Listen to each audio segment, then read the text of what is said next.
Welcome to the Taylor Method for Pain-Free Living, a podcast that features enlightening conversations with experts in the medical field that helps to improve the health and well-being of those suffering from chronic pain due to injury.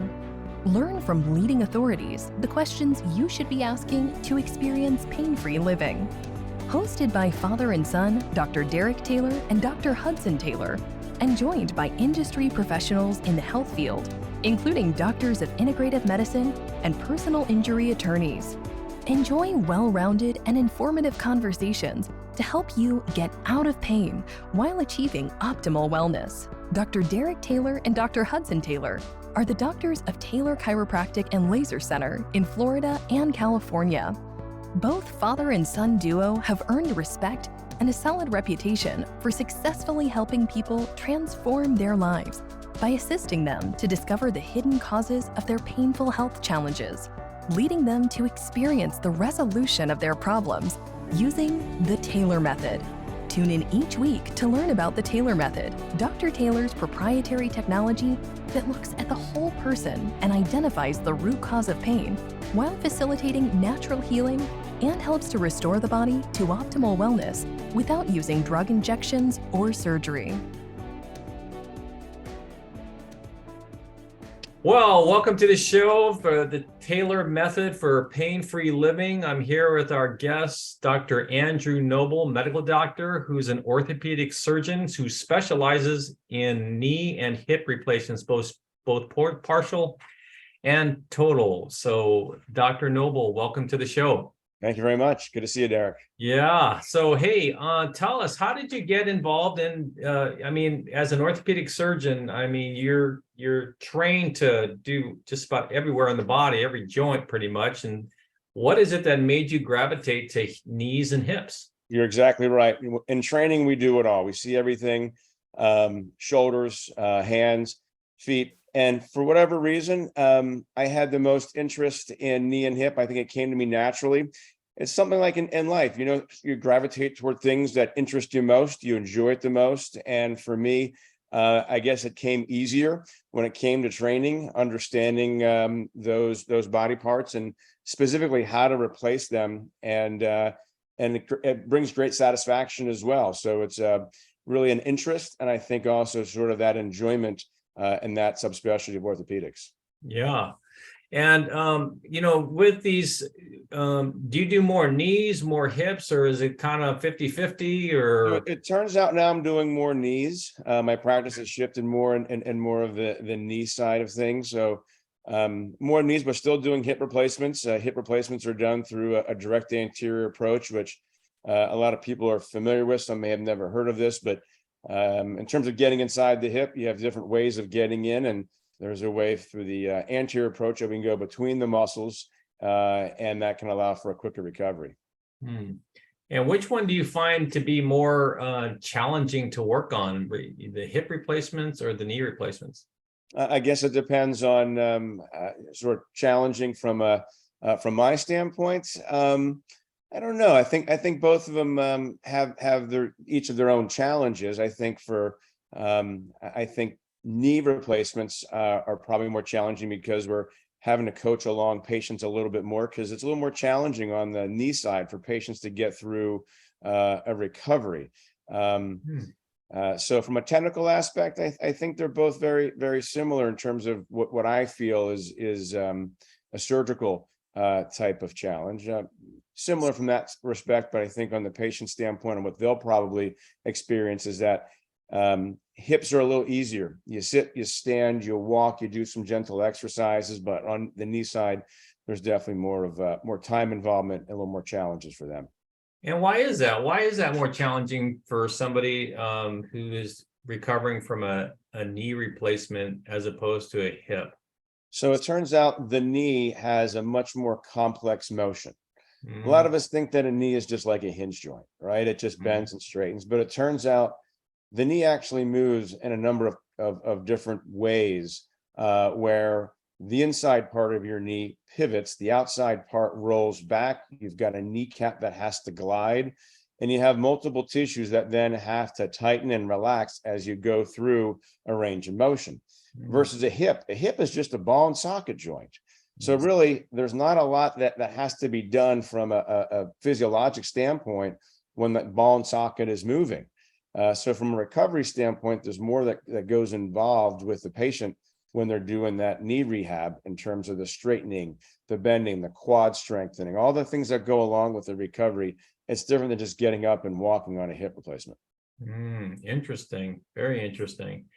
And in regards to, let me just ask you in regards to the knee, sticking on this topic. I mean, what has been the age ranges and what's the average age for a knee replacement? What's the youngest patient you've replaced a knee with and the oldest? And what's the average? That's a great question in terms of when to do it and at what age you do it at. Now, typically, I think you got to look a little deeper into not just age, but how about the level of arthritis? So we just don't want to go replace the knee.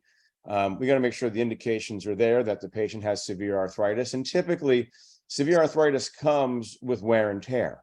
And so typically you'll see patients are going to be older when they need their knee replacement because they've put more miles on it over the years. Now, in some patients, and I have people coming in the office in their 40s because they've had previous injuries, they've been athletes, they've had some other procedures done in the past, like ACL reconstructions or meniscal tears with meniscectomies. So in their 40s, they may end up having a severely arthritic knee. They've been through a lot of non-operative treatment. And because their quality of life is really being affected, they're appropriate for having a knee replacement. So the earliest ages is, and that comes into also trying to realize that these parts won't last necessarily forever for every patient. So of course, if you're in your 40s, you have a much higher chance of needing another surgery. And so we try to make the right decisions for patients to help them along so that we're not doing a knee that doesn't necessarily need to be done too soon or too early, because you hate to face more revision surgeries as time goes on if this is done prematurely when it really doesn't need to be done. Right. So I think there's a lot of things that go into it. So really, I think age-wise, probably you probably want to wait until probably, if you can, your mid 40s. Maybe some people in their early 40s I've done surgeries on, but that becomes a more case by case. And then patients, if you said, how about the oldest ones? Typically, I find as people get into their later 80s, beyond 86, they can still have surgery, but they don't bounce back and recover quite as quickly.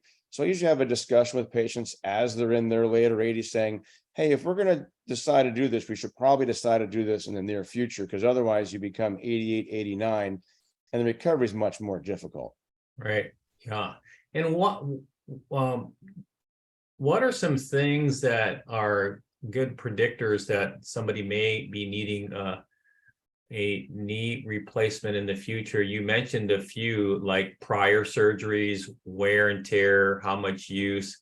Are there any other why are those factors? Why does that predispose them to an accelerated degenerative knee joint? That's a great question. I think it's also important then, as a patient, understand what is arthritis. So arthritis actually is where the cartilage on the ends of the bone starts to wear away. And when that wears away all together, you've got underlying bone that's there that has pain fibers in it. Cartilage doesn't have those pain fibers. And so when we have good cartilage, we can have nice, smooth gliding motion of our joints, of our knees and our hips. So as time goes on, the wear and tear basically is where the arthritis sets in, with the cartilage starting to wear away. And as that happens, some of the symptoms that patients will have is the swelling, the soreness. They may find that there's some joint fluid, increased joint fluid, bogginess in the joint. They'll have some night pain. The stiffness also is very common. As you start to wear away that cartilage, this constellation of symptoms starts to come together. Now, with the previous injuries and trauma, what happens is, if you take away part of that cartilage bumper, that meniscus, then we can find this earlier onset of arthritis and cartilage wearing, because we've taken away part of that normal anatomy. ACL reconstruction. So it turns out when you tear your ACL and get it reconstructed, even if it's reconstructed in a very good manner, you'll never get your knee mechanics back exactly how they were before you tore that ACL. So you're going to have an increased risk and chance of developing arthritis over time as you remain active. I'm sorry about that. So those are the things, as we have injuries in our earlier years, they can cause to have the arthritis develop and get worse. And one more factor too is it does run in families. So we have some people, I have some people come in that are runners and high impact and do a lot of activities, and their knees look pristine even in their 70s, right? Some people come in without a lot of additional activities or trauma, and it runs in their family. So in their 50s and 60s, they start having arthritis and pain and narrowing on their x-rays. There's multiple factors that come into play when it comes to the development of arthritis. So what advice would you give somebody, let's say they're in their 50s and their mom and dad both had knee issues and knee replacements, and their grandparent, they have a family history, genetic predisposition of knee problems, and they want to stay active, they want to be mobile. I mean, Right. What advice would you give somebody who is to prolong the longevity of those knees and to avoid that from degenerating at a faster rate? Do you have any thoughts on that? So great question. So the things that we know that affect the progression, number one is how much load, how much force you're applying every step you take. So of course, if you're on the heavy side, you're going to find that you may wear out your joint quicker than you would if you were 20 or 30 pounds lighter. And believe it or not, the knee doesn't just see 1 pound for 1 pound. The knee joint sees about 5 or 6 times your body weight for every pound that you have on there. So of course you gain or lose 10 pounds, that's 50 or 60 pounds that your knee is seeing additionally or less, depending on which direction you're going in. And so you can imagine that can make a big difference on a knee and how it wears out. We've also found that activity actually is good in moderation. So walking is actually found to be a good activity for patients in moderation to maintain joint mobility, to maintain muscle strength. So doing some walking and activities, low impact is going to be important too if you're in your 50s and you're trying to hold off on arthritis that may be predisposed in your family. And one other thing, and I don't know how much you talk about this in your other programs, but I think diet also has an important factor in things in terms of what you're eating. An anti-inflammatory diet I found in some patients can make a big difference, not just in potential development of arthritis, but overall how their joints feel from that inflammatory standpoint. Would you then, that's such a great point in regards to diet, would you say that is partially part of the reason why some people that have a more degenerated joint where it's closer to bone on bone has less pain than somebody who has maybe more space in that area, but they have constant knee pain? And you bring up a great point that some of those people that have that maintained space are having more pain. And I have those conversations with patients. Just this past week, I had someone come in. He's got some other issues from a gastrointestinal standpoint, where he has gone on an anti-inflammatory diet as recommended through his GI specialist, but said as a secondary effect, his joint pain is less. He's feeling less of the arthritic issues in his joints. So, and that's I think out there and pretty well proven in terms of that anti-inflammatory effect or the pro-inflammatory effect. If you're truly eating those refined processed foods and high sugars, you may experience more pain and inflammation. And do you think that could also be a possible reason why when somebody, let's say they do undergo a partial or total knee replacement, the surgery went phenomenal, everything is in alignment, and yet they still have pain in that joint? You think that could be part of the reason? It could be. I think that could be a possibility. There's other things that we've got to think about as well in terms of other sources of pain, right? Because multiple parts of us are connected and can cause pain in different areas, right? So patients who have hip arthritis may actually present with knee pain. People who have back-related problems and potential nerve impingement may end up having pains that radiate in their legs, and to them, they may experience pain that feels like a knee pain, but in actuality, the knee may actually be more normal, but it could be a nerve impingement. I've had some patients come in who've had multiple knee procedures, arthroscopies, nothing's getting better.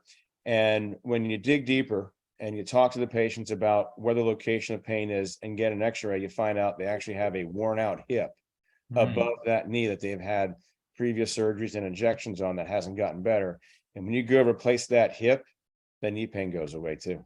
Yeah, wow. I just love what you just said. I mean, this is why I've heard so many great things about you from the community around me and patients. I mean, I like how you're thinking. It's not just because the pain is in the knee, that doesn't necessarily mean that that's where the source of the pain, the primary source of the pain is coming from. It could literally come from the hip or other areas of the body that are referring or influencing that area. And I like how you're thinking. I mean, a lot of MDs and orthopods that I come across, they just focus in on that one spot without really considering some of these other areas. And to think more globally and holistically like that is a real credit to your expertise and the services that you're providing to the city of Palm Beach Gardens and Jupiter and beyond. So Right. I appreciate that. I think when you see a patient, you know that a very important part is listening to their story, is understanding and hearing what they're telling you rather than just going right into their x-ray, talking to them, finding out what their history is, what have they done for treatment, and then really then asking the appropriate questions too, based upon what they've told you. So give me an example. Maybe it's like you're taking a history on somebody and they said something that just triggered wait a minute, that got you thinking that it may be coming from this other source. Can you think of any? One of those things could be a patient says, I'm having more trouble getting on my socks and shoes. I'm limping, my knee hurts, but you know what? I just can't quite get down to my socks and shoes. Sometimes that can be a hip related issue where you're having stiffness in that joint where you can't quite rotate up your leg because the hip is so stiff. And so that's one of the factors that I'll clue in on if they say that, and then examine the hip, see how the motion is. And that's the next thing. If you're having the stiffness in the hip joint, we get an x-ray, confirm that there's arthritis. So that really makes a difference. That little piece of information can make a big difference, just gleaning that from what the patient tells you. Yeah, fascinating. And vice versa too. I suppose as you're dealing with hips, sometimes that hip pain can be influenced from the lumbar spine, right? Or from You're exactly right. So part of that becomes asking them, is the pain constant? What is the quality of pain? So it turns out at different levels in the spine, if you have a bulging disc at L2-3 or L3-4, that can cause that referred pain that some patients may feel. It's actually their hip in that front pocket area of their thigh. They may experience pain there. And typically, as you know, the lumbar related pain, radiculopathy, can be more constant in nature. Maybe worse with sitting. Versus from an arthritic standpoint, you expect those patients to have more pain when they're walking and they're up loading that joint. So those are other factors as you start to interview the patients and understand their complaints, that you can hone in on potentially what the real cause of their pain is. Yeah, fascinating. Now, when somebody has as they're going through the process, let's go back to the knee again. You looked at their knee, it's bone on bone, severe arthritic changes, family history. Right. Look, they've tried everything else. They've tried all types of alternative and non-surgical interventions, still the pain. Look, they're going to need a knee replacement. What's the next step? How long does that, what's the process? What do you tell them what to expect at that point? Right. So the process is and I think it's important to set expectations. So the process is very important to begin before the surgery. So some patients' expectation is, okay, let's go. You need to get clearance, of course. We need to get medical clearance, which would include a blood work, EKG, chest x-ray. Turns out the teeth and dental condition are also very important that some people may not even think about. So it turns out we want to avoid infections. Infections of replacement joints can be a horrible complication. It turns out the mouth can potentially be a source of infection if there's a pre-existing abscess or cavity or dental decay. So getting that taken care of beforehand. But the third thing that I think is very important that some patients may not think about and other physicians may not enroll their patients in this is actually preoperative physical therapy. So it's like any kind of athletic event. if you get prepared, you practice, you get your muscles ready, you'll have a better outcome, you'll have a better match or a game. So I found that to make a big difference in patients, is sending people to therapy starting at about a month before. So when you Wow. come into the office, you say, okay, I'm ready to get my knee replaced. We're going to work on getting everything set up from a medical standpoint, but also the physical preparation as well, where you're going to therapy about once a week is what we usually recommend doing, because then you've got your coach, you've got your therapist. Your coach is there to teach you exercise, and then see back the next week to see how you're progressing and getting you ready for that surgery. And then the nice thing is you've got someone you've made a connection with. So afterwards, you're back to that therapist in your recovery. So you may initially do some home therapy, or some patients may go immediately to outpatient, but you made that connection, and that therapy beforehand makes such a big difference for knees and hips, for getting the quad stronger, for getting the abductors and hip flexors stronger. And those are things that I think a therapist can help on. Even patients that may go to the gym and do their own activities and are pretty strong and athletic, I think it's still important to go see that therapist, because they may have designated exercises for those particular muscle groups. Well, that makes perfect sense. I mean, you think about it, like you go into the surgery with muscles that are strong and tightened and conditioned, as opposed to, let's say they're totally deconditioned, they get this surgery.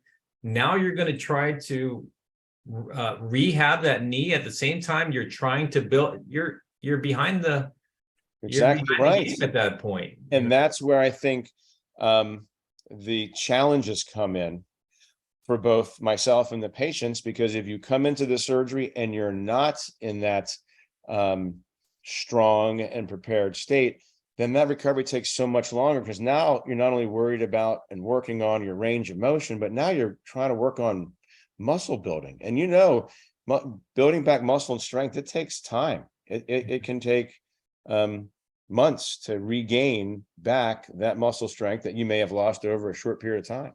Right. Now, what advice would you give? Let's say somebody, they come in, I know you take pictures of both knees. The one is completely bone on bone. The other one is on its way out.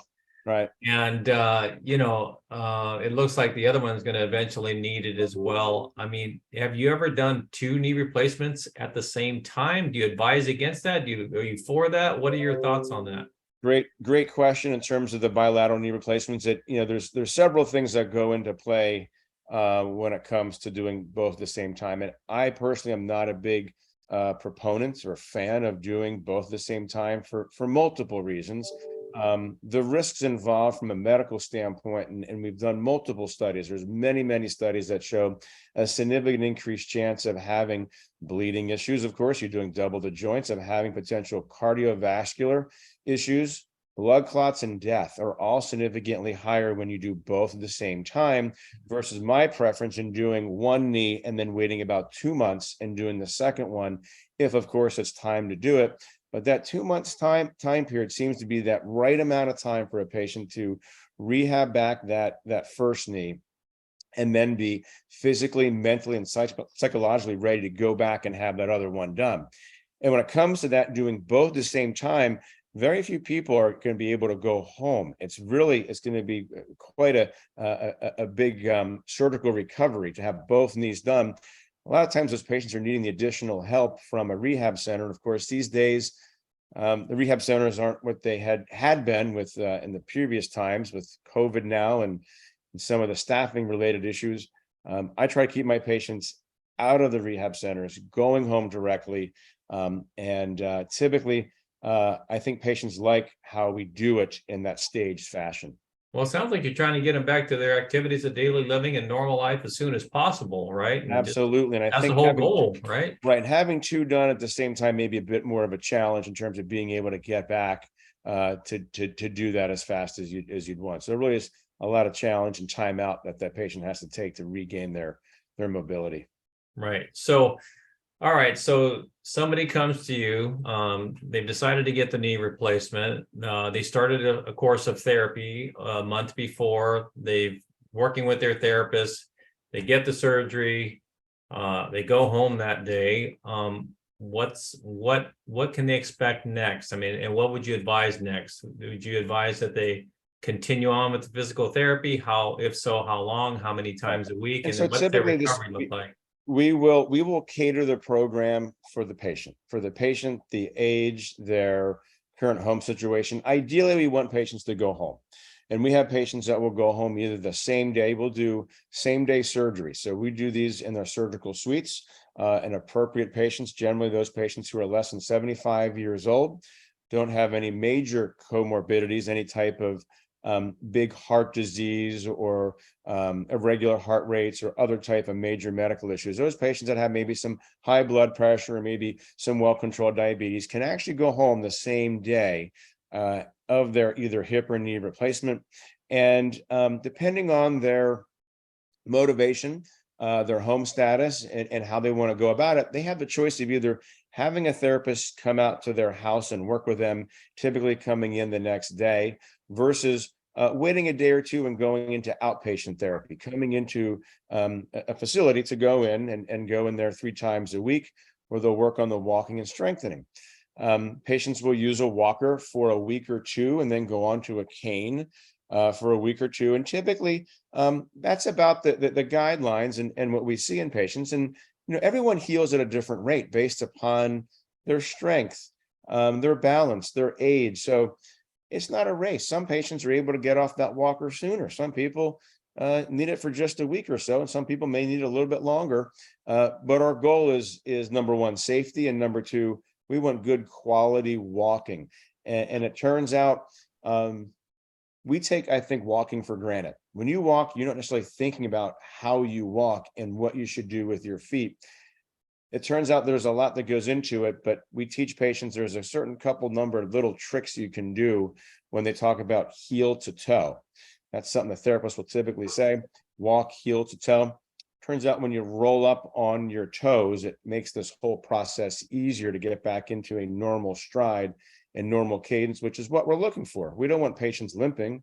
We want to teach them how to walk again. As that basically learned type of activity becomes more of a habit, then they don't have to worry about thinking about how to walk and take every step.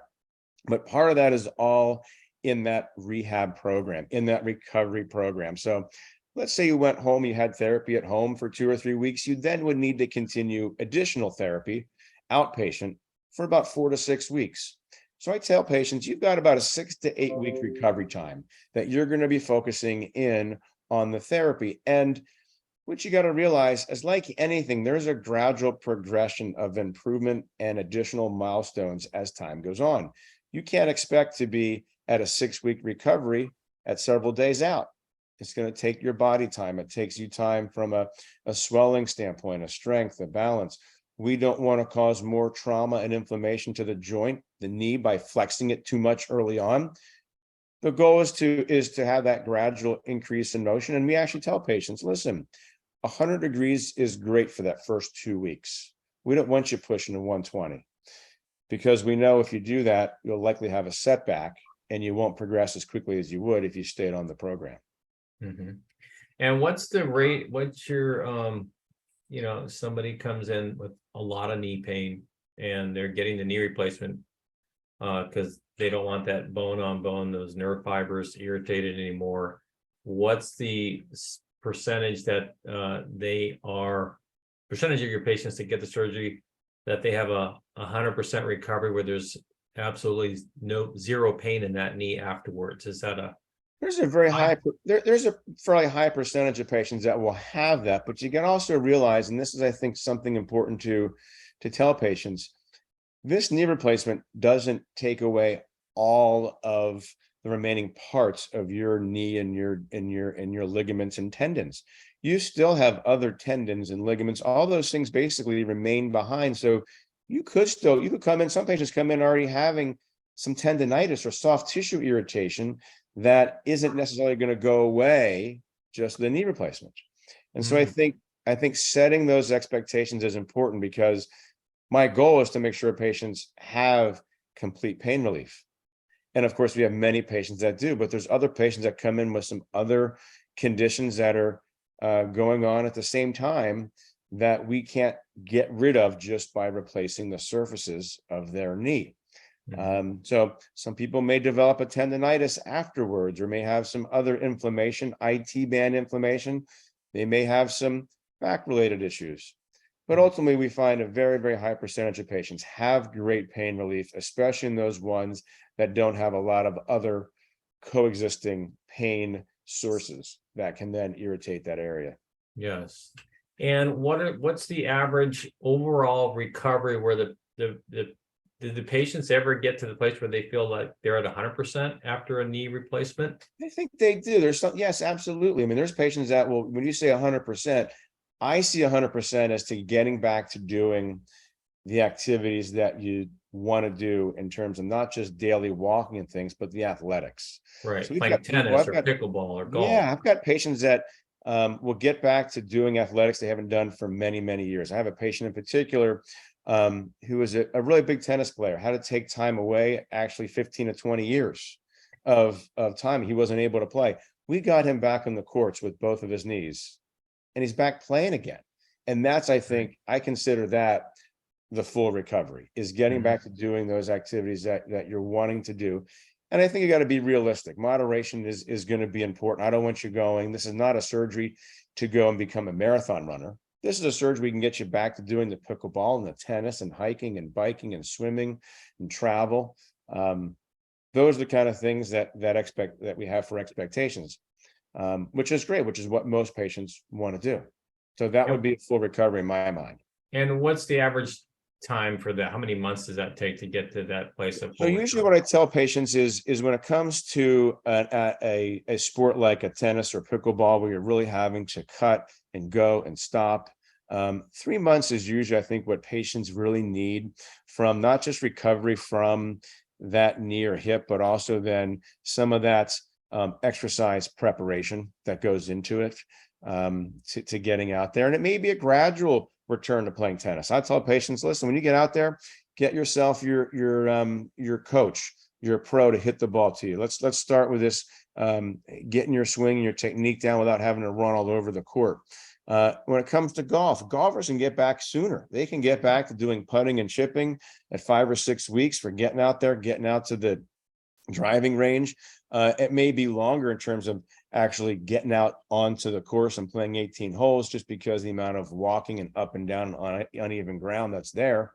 But actually getting out there and hitting the ball, I think it's very reasonable at 5 to 6 weeks. On the hips, same thing. But what you got to realize on a hip is you generate a lot of torsion and torque through your hip. And when we put the implants in, these replacement parts, typically on a hip replacement, these are put in without cement. And so what happens is we're waiting for that bone to actually become solidly attached to the metal. And if you put a lot of torque and rotation through the hip too soon, you might cause some disruption in that normal healing process. So we typically tell patients, I don't want you doing full swings from a driving standpoint until you're getting about that 2.5, 3 month standpoint of recovery. So you have the best chance of having a full recovery without potentially messing up your joint replacement. Yeah, I think one of the mistakes that patients make is that, oh, I'm just going to get this new, and then I don't have to do a thing. I mean, it's just, they're going to be doing all the work. They need to have this understanding that the harder they work, the faster their recovery is going to be, right? I mean, that's, but there is still some there's still some balance and moderation you have with that. Some patients will come into this either on their hip or knee side and say, I am going to work the hardest possibly that I can and go far and beyond. But you got to realize the body can only take so much. It's like going to the gym, and athletes know this. Guys that go to the gym, you can't go to the gym every single day and do the same exercise, because at some point you're going to plateau out. You're going to have a strain. You're going to get tendonitis. So same thing with recovery from a knee or hip replacement.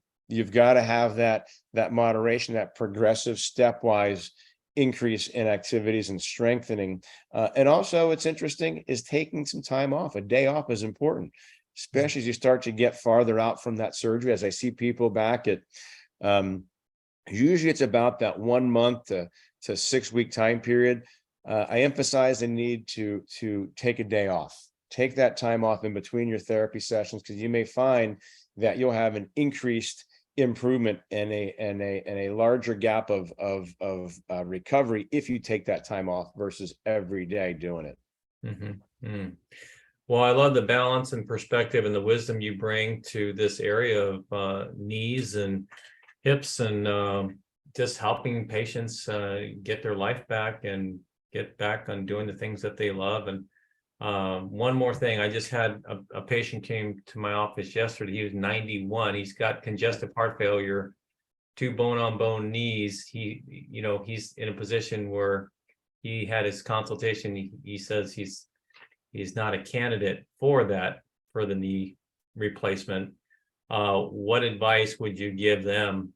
Those become some of the more difficult conversations, of course, because the patient physically is probably not going to be the best candidate for having a major surgery. And we look for alternative treatments to try to continue with their function and try to reduce their pain. There are some procedures that can be done besides just injections. There's actually a term that's used for back related treatment is rhizotomy. So a rhizotomy around the knee is where actually you can end up reducing the pain that you feel from the superficial pain fibers. So you're basically burning the nerves around the knee to reduce the amount of pain sensation that your brain senses from the knee. And sometimes patients get improvement from that type of technique. I think safety again is going to be important with using a walker, preventing falls, maintaining mobility too is going to be important as much as you can. And then any other kind of strategies. Sometimes what I'll recommend actually is taking a Tylenol twice a day, something simple, where you may not have the pain, but just take a Tylenol in the morning and the evening to try to keep that pain level at a more modest level of discomfort. And that seems to help patients if they just get in that habit and have maybe their loved ones just remind them to take that Tylenol, which usually is pretty well tolerated. Yeah. Well, our guest today has been Dr. Andrew Noble, orthopedic surgeon, medical doctor in Palm Beach Gardens. And do you have another office as well that you practice? We do. So we're in Palm Beach Gardens. We have an office in Jupiter. And can you tell us, our audience, how they can get a hold of you? Absolutely. So a couple of ways of getting a hold of me and finding information. First off is my website. So I have a very informative website. It's andrewnoblemd.com. So that's a very informative website. Also getting in touch with my medical assistant and our office. So we can make appointments through our appointment line, 561-694-7776. Patients can call or can actually text that number and request an appointment. I also have a medical assistant that once you're into my practice, Sharon is her name, maintains close contact. And a lot of times patients will email her directly to make additional follow-up appointments and to keep track of patients as they move through their recovery and treatment. So those are the best ways. Of course, we're at Palm Beach Orthopedic Institute. I'm in a practice of about 16 to 17 subspecialized physicians. And a lot of times we also will refer patients to each other based upon what their ailments are. So we have 4 locations in total. Like I said, I'm at the 2, like you said, in Palm Beach Gardens and Jupiter. We also have offices in West Palm Beach and then also in Wellington. Great. Well, thank you so much for your time. I know you're a very busy man with a busy schedule, so we appreciate you taking the time to carve this time out to share your wisdom with us. Thank you very much, and have a great day and continue to do the great work you're doing. Thank you. Take care, Derek. Okay. Bye-bye. Thank you for listening to the Taylor Method for Pain-Free Living podcast. For more information about the Taylor Method and how you can find lasting pain relief, visit www.drderektaylor.com. That's www.drderektaylor.com.